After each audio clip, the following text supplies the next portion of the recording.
Ny mofonaina isan'andro atolotry ny mpitandrina rakotina valina maoly.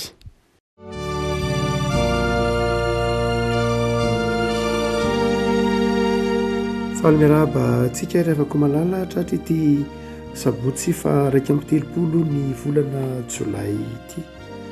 Ny mofonaina voalahatra antsika anio dia ny taratasy voalohany no soratan'i Paoly ho an'ny Koritianina. Koritianina voalohany toko voalohany. Koritianina voalohany toko voalohany 2:20 ka hatramin'ny 2:30. Koritianina voalohany toko voalohany 2:20 ka hatramin'ny 2:30. Vakitsika amin'ny anaran'i Jesosy. Fa hevero ny fiantsonanareo ry rahalahy, fa tsy firy no olon-kendry araka ny nofo, tsy firy ny olona mahery, tsy firy no avorazana, fa ny adala amin'izao tontolo izao no nofidian'Andriamanitra mpahamenatra ny endry, ary ny malemy amin'izao tontolo izao no nofidian'Andriamanitra mpahamenatra ny mahery. Ary ny varazana amin'izao tontolo izao izay efa nevatevana no nofidian'Andriamanitra dia ny atao tsy misy asa mba ahafoana ny misy, mba tsy hisy nofo azo mirery eo anatrehan'Andriamanitra. Fa avy aminy no nanaovana anareo ho amin'ny Kristy izay nataon'Andriamanitra fahendrena sy fahamarinana sy fahamasinana ary fanavotana ho antsika, mba ho araka ny voasoratra hoe izay mirery aoka Jehova no reharehany. Ray masonao manamasinana amin'ny fahamarinana ny teninao ny fahamarinana. Amen. Ity volana Jolay ity afaka malala dia nanompo maso momba ny fiantsona ny fiangonana manoloana ny mofonaina. Saika nojerena avokoa ireo karazana antso maro samihafa amin'ny soatra masina. Ny antsony tahaka ny antson'ry Paoly, ny antson'ireo apôstôly, ny antson'ry Abrahama, ny antson'ry Isaia, ny antson'ry Petera, izay nahitantsika ny mety ho endrika isehoan'ireo antso ka mety anankiray amin'ireny ny antsontsika ry havako. Dia amin'ity mofonaina voalahatra ho antsika an'io ity avako malala dia mamitina izany toe-panasy toe-pony mino zany manoloana ny antso izay nentsoina antsika avy isika. Miverimberina ao anatin'ny fampianaram-ponon'ny fiangonana fa hanentsony hoe fiangonana na eglizy dia fiombonan'ny olona izay nandre ny feon'Andriamanitra, nandre ny antson'Andriamanitra, na ny fiangonan'ny testamenta taloha na ny fiangonan'ny testamenta vaovao dia samy manazava fa ny antson'Andriamanitra ny mahampino ny mpino. Ny antson'Andriamanitra ny mahatonga ny mpino afaka mandray andraikitra na notoloana andraikitra. Ny antson'Andriamanitra mahatonga ny mpino mahatsiaro ho voavela heloka. Ary dia amin'ity perikopa ato amin'ny Koritianina ity rehefa malala dia misy toe-panasy toe-potsika teo izay manazava manahoana moa isika manoloana ity antson'Andriamanitra ny antsoina antsika ka nanolorantsika tena ity manahoana moa tokony fihetsika eo anatrehana izany antso tsy avamintsika izany, antso izay avy amin'Andriamanitra izany. Mahafinaritra be razavan'i Paoly azy io 2:20 hevero ny fiantsona anareo. Ilay teny hoe hevero tsy dia tena teny tsy arak'ilay mety hoeritreretintsika azy, miteny hoe mihevitra dia hoe ao an-tsaina zany, hoe ataovy ao an-tsaina zany, mety ho izay ny eritreretina hoe ataovy ao an-tsaina zany. Tsy izay loatra. Fa ilay matoa-teny nampiasain'i Paoly dia matoa-teny blepo, zany hoe jereo amin'ny maso, ataovy eo ambany maso, zay ny tena dikany. Raha miteny zany Paoly eto manao hoe hevero dia tsy ilay hoe saintsaina na dinidineo na fakafakao na mampiasa saina, tsy izay loatra. Fa ataovy eo ambany masonao ny antso izay nentsonanao. Ary movaty zay le teny malagasy hoe mitandrina. Ny teny malagasy hoe mitandrina arabaky teny dia manao hoe manao eo anoloanan'ny andrina. Dikan'izany manao ambany maso. Zay le blepete tenen'ny Paoly eto, na blepo eto, blepete moa izy milaza baiko. Ataovy ambany masonao zany ny antso izay nentsonanao. Zany hoe aza ahodina amin'ny-javatra hafa mihitsy ny masonao, fa tadidio ataovy eo ambany maso hoe aiza le antsoko. Toy ny midika fifantohana zany. Raha miteny zany Paoly eto manao hoe hevero le antso dia manao hoe mifantoha amin'io antso io. Laona rehefa koa malala mety ho adino nge le antso hoe mety mierika nge ny olona manoloana ny lafin-javatra maro samihafa ka manadino lay antso hoe de zay ny tenen'ny paoly eto hoe evero raha saintsainina mety ho adino raha tadina mety tsotsaroana fa izao ataovy ambany maso avako malala kristianina manao ambany maso mitandrina manao eo anoloana ny andrina ny antso zay ny antsona azy movezantsika ry avako malala raha ataonao ambany masonao io de toy ny milaza manao hoe zavatra hita maso lay antso zany tsy zavatra ataontsika hoe fahalalana ra-tsaina ka mbola mety ilana fanady adina hoe zay tokoa ve le antso tokoa ve le izy fa zavatra azo tsapahitanana lay antso avako malala kristianina sika miveriberina mandrakariva ao anatin'ny fotom-pisainan'ny olona manao hoe andradray ro manaratsy ny kristianina mihitsy hoe nahoana tany be kristianina nefa be corruption be fahalovana Cameroun isan'ny tany kristianina betsaka indrindra isan'ny betsaka kristianina indrindra fa isan'ny firenena be misy kolokolo indrindra Rwanda isan'ny firenena be kristianina indrindra kanefa ny afara tamin'ny génocide raha tsy ravina ary Madagasikara isan'ny tany be kristianina kanefa mbola tsy mifankaty sy mifanentsika ary mbola anjakany fahalovana ko aza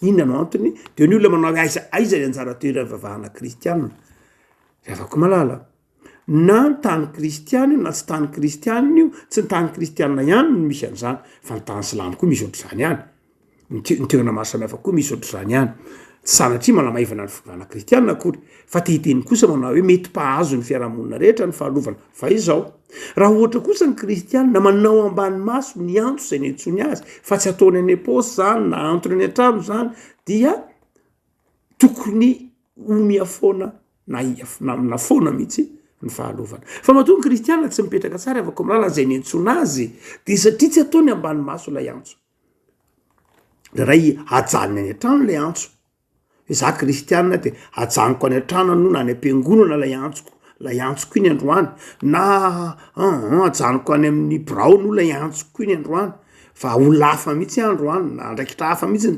nitazoniko androany de avako malala evero ataovy ambany maso ary aza sarahana aminao ny antsonao maha kristianina anao fa ahoana zany kristianina izay mihevitra na manao ambany maso ny antsony zany am'ty andiny ny vitsivitsy eto apelatanantsika ity ny voalohany indrindra de izao kristianina na olona zay mahay misaotra an'Andriamanitra noho ny antso zay ny antsona azy mahatsiaro hoe tsy ny fahatsarany akory araky ny teneny manao hoe ny adalange am'izao tontolo zao no fidin'Andriamanitra ampahamenatra ny indry tsy ny mahery no ny fidiny fa ny malemy tsy ny avorazana no ny fidiny azy fa ny varazana ary ny olona toy ny tsy misy aza no ny fidina mba hamenatra ny misy toy ny milaza fa ity antso izay nataon'Andriamanitra mety efa amitsika ity antso ny fitahina izy ity Paoly moa de miteny manao hoe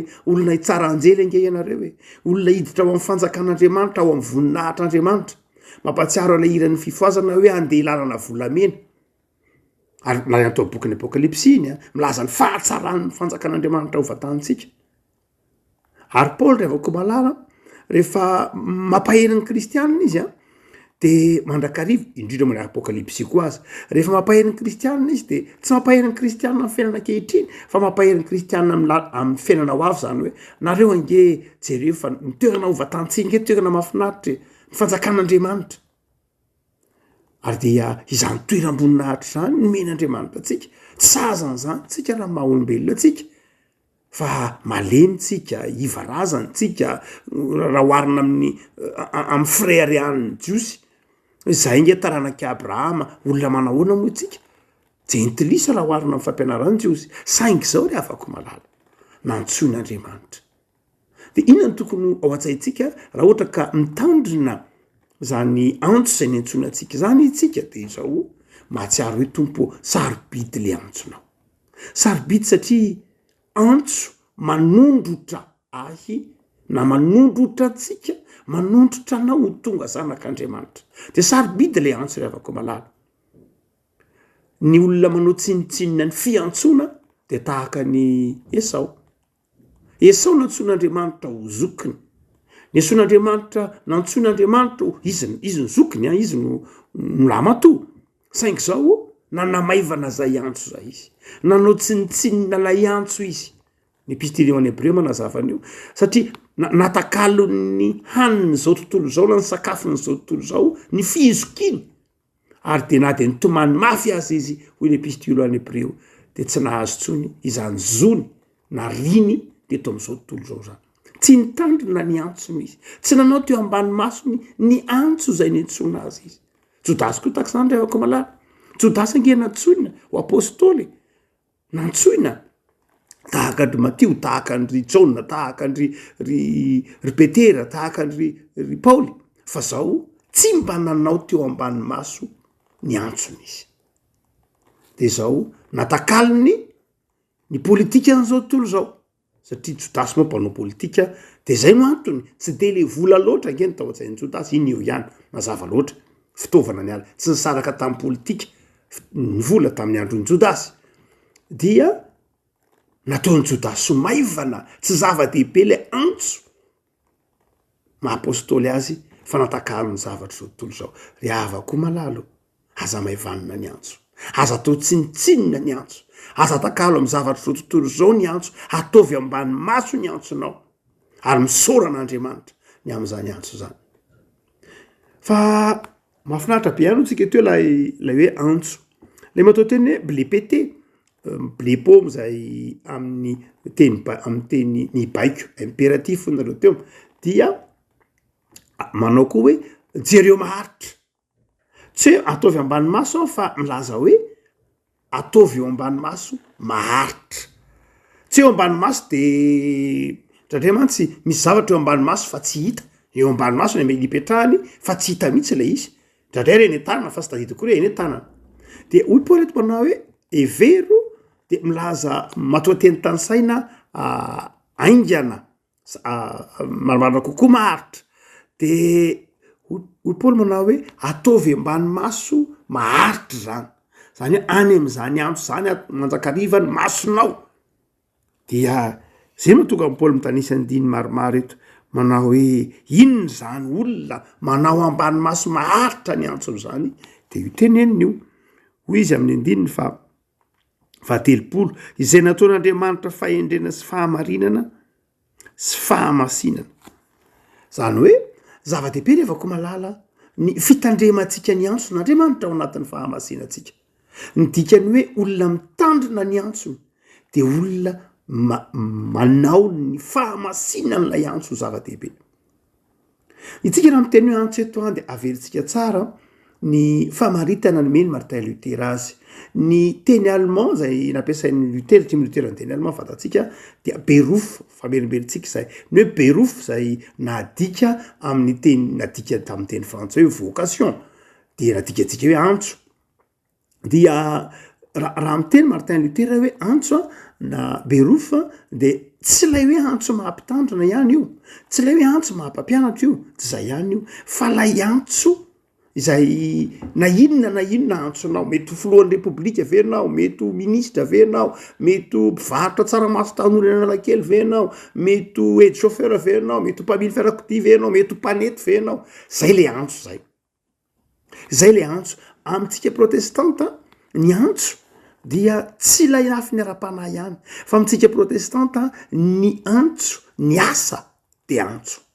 Ary zay angery havako malaly, zay angery nahatonga ny ataontsika hoe ny fivoarana lehibe teto ambonin'ny tany. Raha mamaky tsara ny boky ny Max Weber ianao dia afantatra fa atsapa fa mifamatotra ny antso sy ny asa ary ny asa sy ny fahombiazana. Ny famolavolana de ny hoe ny asa angea de tsy zioge. Ny fanitsipivavahana zay nentin'ny Luther angena nazava tamintsika fa ny asa tsy zioge. Ny asa tsy zioga. Ary io no anankiray zay mbola mily anaratsika malagasy betsaka, ny fanajana ny asa. Ny fanajana ny asa. Ndraindray ny asa iverintsika zioga, everitsika hoe fa ny asa amin'ny raha kristianina ny olona de ny asa tena atao amin'ny fifaliana, ny asa de anson'Andriamanitra, ny asa de mampiariary ny voninahitr'Andriamanitra, ny asa de fanompona an'Andriamanitra, noho zany de atao anatin'ny fahamasinana ny asa. Ary itsika manao hoe raha tsapany mpino tsara fa io asa omen'Andriamanitra azy io de zao avy amin'Andriamanitra io. Ary io nge na tonga ny fivoarana hoe raha ohatra nge ka tsapany malagasy fa sarobidy ny asa dia miova ny fomba fetren'ny asa. Ny antony mantsy de ndraindray le mbola vanim-potoana ny antikité na ny tapany voalohany tamy moyen âge mbola ao anatin'ny fomba fisainantsika hoe ny tena asa ny olona ambony de le tsy miasa fa le mipetrapetraka, ny olona tafita de vitsy arak'izay azo atao ny asa. Fa tsy zay le afaka malalana ny soratra masina. Ny soratra masina de manazava fa Andriamanitra de ny asa. Hoy Jesosy, ny raiko miasa, za miasa, ka izy ianao tsy asa. Miasa tsika, mila miasa tsika, ary ny asa no mampivoatra, ao anatin'ny asa no atsapatsika ny fahasoavan'Andriamanitra. Tsy kristianina zany olona kamy miasa zany na manoko totoa amin'ny asa, fa tanterahina amin'ny fifaliana ny asa. De zay io tenen'ny Paoly io, manao ataovy ao anatin'ny fahamarinana, ataovy ao anatin'ny fahamasinana izany asa zany. Ninona asa ataonao de ataovy ao anatin'ny fahamasinana zany asa zany. Zay le hoe maharitra, mijery maharitra lay antso zay ny antsoina. Itsika manao hoe betsaka ny olona manamaivana ny antsony. Dika zany hoe manamaivana ny asany. Ary rehefa sanatria tsy eo tsony lay asa, zay vao mieritreritra hoe tokony natao kiany lahy zao. Ary io mahendry ny tolo, ny tolo de nanazava hoe mandehana de ny mbola malaina. Ahoana koa zany hoe mandeha de ny mbola malaina zany. Dika zany de zao, de mbola eo ampelatananao ny antsonao, mbola eo ampelatananao le adidy aman'andraikitra. De zao ataovy tsara, ataovy eo ambany maso hoe aza ataoko totoa le asa, araroto ny fotoana ahafahana manao lay asa, de ny mbola salama, de ny mbola afaka manao lay asa. Antso io, na asa fanompoana io, na asa fivelomana io, na asa fanolorateny io, zay rehetra ataonao de ataovy, ataovy maharitra, ataovy tsara, hipanjiny ny fahamasinan'Andriamanitra. Hoy Paoly manao hoe evero ny fiantsonanareo. Fa ny fahatelo afaka malala sady farany de zao, ny olona izay manao ny antso eo ambany masony, tsy hoe manao zany ao anatin'ny fiheverana fisaorana an'Andriamanitra ihany, na ao anatin'ny toetsaina hoe ataoko ao anatin'ny fahamasinan'Andriamanitra izy ty. Fa ny fahatelo de zao, zay miasa de aoka ho Jehova no reharehany. Miasa mirehare amin'Andriamanitra, mirehare noho ny Andriamanitra, fiaira amin'Andriamanitra. Tsy hoe mirehare ho an'ny tena, fa mirehare ho an'Andriamanitra. Afaka malala mazava ho azy ny olon-kendry rehetra de samy manana ny antony asany avokoa. Ino moa ny tena mba tanjonao zany, mataonao miasa. Mazava ho azy, tsisy olona miasa tsisy tanjona zany, fa ny olona rehetra de samy manana zay mety ho tanjoniny amin'ny asa. De Paoly eto manao hoe amin'izay asa rehetra ataonao de ataovy ho toy ny an'Andriamanitra. Zay le hoe mirehare amin'Andriamanitra. Ataovy ho toy ny amin'Andriamanitra. Asa rehefa mijery an'le norona tsara momba ny piramide an'Egypte reny ianao, atao hoe Kéops ve na tahaka zany.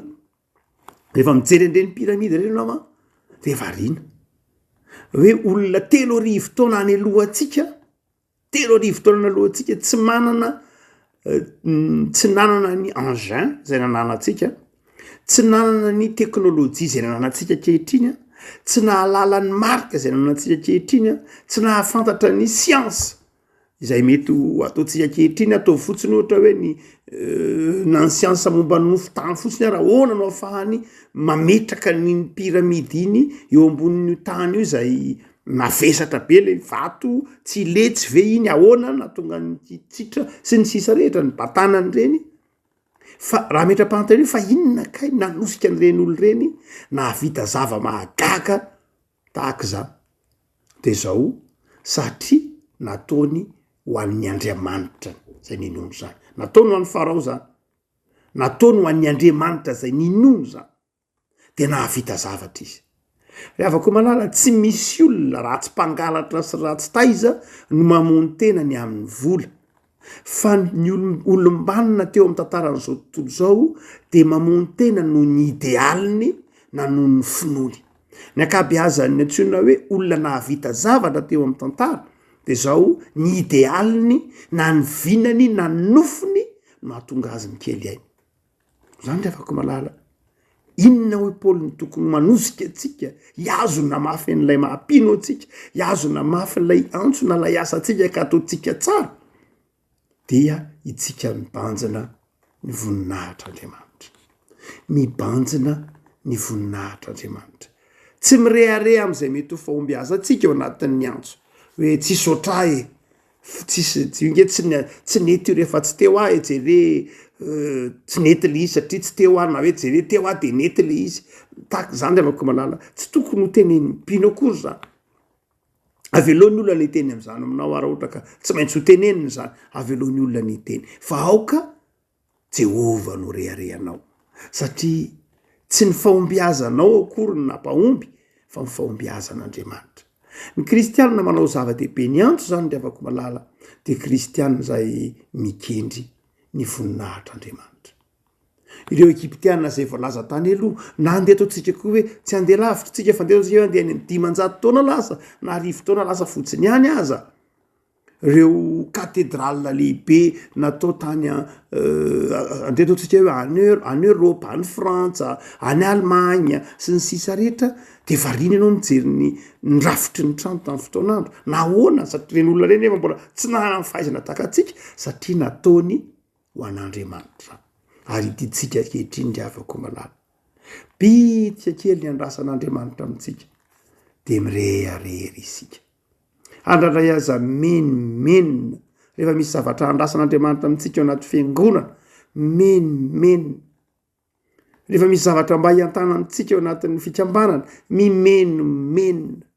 Andradray rehefa mba mahomby kely reharery zao rehavako malalo satria tafiditra ao anatintsika lay rehaka izao tontolo zao. Eto Paoly teo anantitantitra manao hoe ny mpino ny kristianina manao zava-dehibe ny antson'Andriamanitra de kristianina manao hoe ho an'Andriamanitra irery ny voninahitra. Avako malala engane hitoetra amin'ny finoana ny tompo ianao. Engane hitoetra amin'izany antso zany ianao. Zay antso ny antsonanao na ny asanao andavanandro na mampino anatin'ny fiangonana io na ny andraikitra sanao anatin'ny fiangonana io de zao aza vazivaziana ny antson'Andriamanitra. Masina ny antson'Andriamanitra. Masina ny asa zay nekenao nataonao na ny taratasiny sy ny avinao amin'ny asa io. Masina zany. De zao rehavako malala. Rehefa mandeha amin'ny fiantsona tsara ianao, rehefa mitandrina tsara amin'ny fiantsona ianao, mihevitra tsara n'ilay fiantsona fa tsy manao kinangananga ny fiantsona anao de zao ny tompo ny antra, ny tompo mampahery, ny tompo mampahavokatra ny antsonao. Hoy ny vavako Mosesy ao amin'ny Salamy 8 manao hoe tompo ampitoero aminay ny asan'ny tananay. Ampitoero izy. Inona ny dikan'izany? Rehefa manantanteraka ny asanao ianao ka amin'ny finoana mihevitra lay asanao tahaka ny nataon'ny Mosesy de afaka miteny manao hoe tompo miasa zahay de ampahareto ny asanay. Zany hoe aza velana ho simba zay fikelezanay nanay. Zay zavatra mba nilofosanay, zay zavatra mba ataonay aza velana ho simba, aza velana ho rava, zay le hoe ampitoero aminay ny asan'ny tananay. Eny ampitoero izy. Mitoetra tsara io asanao io ry havako. Manabe ny zanakao ianao, mitaiza azy ianao, rehefa ataonao zava-dehibe amin'ny fitiavana zany. Ao anatin'ny fanomponan'Andriamanitra zany de mitoetra tsara io azy io. Tsy rava io. Ny tompo mampitoetra an'io. Rehefa misy zavatra ka ataonao amin'ny fitiavana, ataonao amin'ny finoana, ataonao amin'ny fahatahorana n'Andriamanitra, ataonao amin'ny fahamasinan'Andriamanitra de zao mitoetra io. Na fitadiavana azy rehavako malala. Tsy ny vola be ihany ingeny mahatonga ny olona nanana vola be, fa na vola kely ary rehefa eo ny fitahian'Andriamanitra anao de mitoetra io.